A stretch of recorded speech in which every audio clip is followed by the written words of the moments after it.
stretching across jagged mountain ridges, windswept deserts, and rugged river valleys for more than 21,196 kilometers. The Great Wall of China stands as one of the most monumental engineering achievements in human history. To modern travelers, the wall appears as a continuous serpentine dragon of gray stone crested with battlements and imposing watchtowers. Yet this iconic image represents only one chapter of a multi-millennial saga. The Great Wall was never one single barrier built in one continuous burst of construction. Instead, it is a vast defensive network composed of stone ramparts, rammed earth fortifications, beacon towers, deep trenches, and natural barriers built and expanded over more than 2,000 years by successive ruling dynasties. For centuries, popular mythology claimed the Great Wall is the only human-made structure visible from space with the naked eye. In reality, optical physics and space missions have debunked this claim. Because the wall is constructed from local stone and soil, its color blends into the natural terrain, and its average width of 5 to 6 meters makes it as impossible to spot from low Earth orbit without magnification as one single strand of human hair viewed from 2 miles away. What makes the Great Wall truly remarkable is not a space myth, but the extraordinary human organization, architectural ingenuity, and military strategy that forged a continental defensive line across unforgiving terrain. The origins of the Great Wall trace back to the fractured landscape of ancient China during the Eastern Zhou Dynasty, between the 8th and 3rd century BC, during the Spring and Autumn period, and the Warring States period. Rival independent kingdoms competed for dominance. States such as Qi, Shu, Yan, Shaowei, and Qin constructed isolated defensive walls along their borders too. Protect agricultural heartlands from rival armies and early nomadic horse archers from the northern steppes. These early fortifications were built using a technique known as hangtu, or rammed earth. Laborers constructed wooden shuttering frames, filled them with alternating layers of soil, clay, gravel, and organic binders like straw, and pounded the earth with heavy wooden rammers until it compressed into solid blocks. When the wooden forms were removed, the resulting walls were remarkably durable, capable of absorbing kinetic energy from siege weapons. The state of Qi built one of the earliest documented systems in the 5th century BC, spanning hundreds of kilometers across modern Xiongnu province. This fragmented defense system changed dramatically in 221 BC, when the state of Qin conquered all rival kingdoms, unifying China under one centralized authority for the first time. The ruler took the title Qin Shi Huang, the first emperor of China, founding the Qin Dynasty. Recognizing that the northern frontier faced constant threats from the nomadic Xiongnu Confederation, Qin Shi Huang ordered the demolition of internal walls, while connecting and expanding the existing northern fortifications into one unified defensive line. In 215 BC, the emperor dispatched General Meng Tian with an army of 300,000 soldiers to drive back the Xiongnu and manage the construction campaign. Meng Tian mobilized hundreds of thousands of workers, including soldiers, peasant farmers, and convicts sentenced under Qin legalist laws.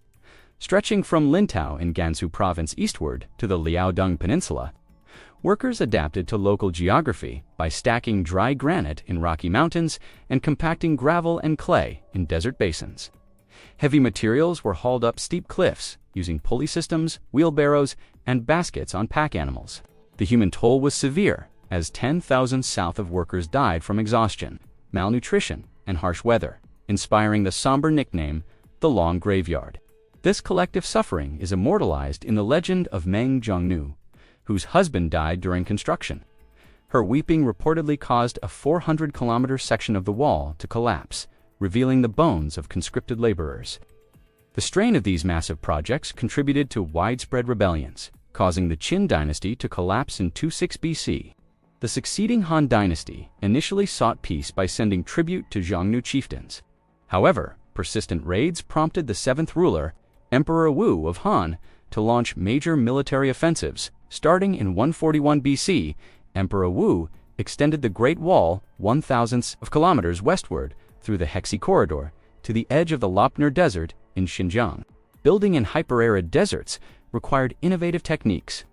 Han engineers layered bundled reeds, tamarix branches, and desert gravel mixed with saline groundwater in 20-centimeter increments. The salt crystallized as water evaporated, locking the plant fibers and sand into a durable concrete-like matrix that resisted severe sandstorms. Sections of these layered redon gravel ramparts still survive in western deserts more than 2,100 years later. The Han Wall also protected the emerging Silk Road trade routes. Passes such as Yumangguan or Jade Gate Pass and Yangguan Pass functioned as customs checkpoints monitoring merchants, diplomats, and valuable cargo like silk, jade, and spices. Along this corridor, an early warning beacon and courier network allowed imperial messages to travel 1,000 of kilometers from the frontier to the capital of Chang'an in just 3 to 4 days. Following the Han Dynasty's fall in 220 AD, northern dynasties, such as the Northern Wei and Northern Qi, built and maintained thousands of kilometers of walls during the 5th and 6th centuries AD to defend against groups like the Ru. In the late 6th century AD, the Sui dynasty mobilized over 1 million laborers to rebuild defensive walls before collapsing in 618 AD during the Tang dynasty. From 618 AD to 907 AD, active cavalry offensives and dynamic diplomacy made static walls unnecessary. Later, in the 12th and 13th centuries, the Qin Dynasty built over 5,000 kilometers of earthen ramparts and deep trenches to slow rising steppe armies. However, static barriers could not halt the mobile cavalry of Genghis Khan. In 1211 AD, at the Battle of Yehuling, Mongol forces bypassed and breached major mountain passes, defeating a Jin army of several 100,000 troops. By 1279 AD, Kublai Khan established the Yuan dynasty, uniting China and the northern steppes under one administration for nearly 1 century, making frontier walls temporarily obsolete. The golden age of Great Wall construction arrived with the Ming Dynasty. Founded in 1368 AD by the Hongwu Emperor after overthrowing the Mongols, Ming fears of nomadic invasion escalated after the 1449 AD Tumu crisis, when a Mongol army defeated imperial forces and captured the 6th Ming Emperor, Zheng Tong. The Ming court shifted strategy from offensive steppe campaigns to constructing an impenetrable permanent barrier along the northern border. Over 2 centuries, Ming builders transitioned from rammed earth to kiln-baked bricks and cut stone. Large kilns produced millions of uniform gray bricks, while workers quarried granite, limestone, and marble slabs from surrounding cliffs. To bond the masonry, builders used sticky rice mortars, mixing slaked lime with boiled amylopectin-rich sticky rice starch. This biological composite mortar sealed bricks tightly, providing water resistance and flexibility against seismic tremors and physical impacts. Under General Qi Huang in the 1570s, Ming engineering introduced multi-story hollow watchtowers placed at intervals of 150 to 200 meters along the wall. Ensuring continuous overlapping crossfire, the ground floor stored food rations, weapons, and water, while the second level housed garrisons of 30 to 50 soldiers. The upper battlements contained crenellations, arrow slits, and gun loops for early bronze cannons called phalangi. The Ming defense relied on the Feng Shui beacon network of 1,000s of towers along mountain ridges. By day, signalers burned mixtures of wolf dung and sulfur to produce dark, vertical smoke plumes visible across tens of kilometers. By night, they lit wooden doyle fire beacons. A standardized code linked visual signals with cannon fire. 1 smoke puff and 1 cannon shot signaled fewer than 100 enemies. 2 puffs and 2 shots indicated 500 soldiers. 3 signaled 1,000. 4 signaled 5,000. And 5 continuous puffs with 5 cannon blasts alerted garrisons to an invasion force exceeding 10,000 troops. This system transmitted emergency alerts across 1,000 kilometers in less than 24 hours. The Ming Wall was divided into 9 military sectors, called the 9 garrisons, spanning over 8,851 kilometers. Its western terminal was Jiuyuguan Pass in Gansu Province, known as the first and greatest pass under heaven, featuring trapezoidal fortifications and deep moats at the desert frontier.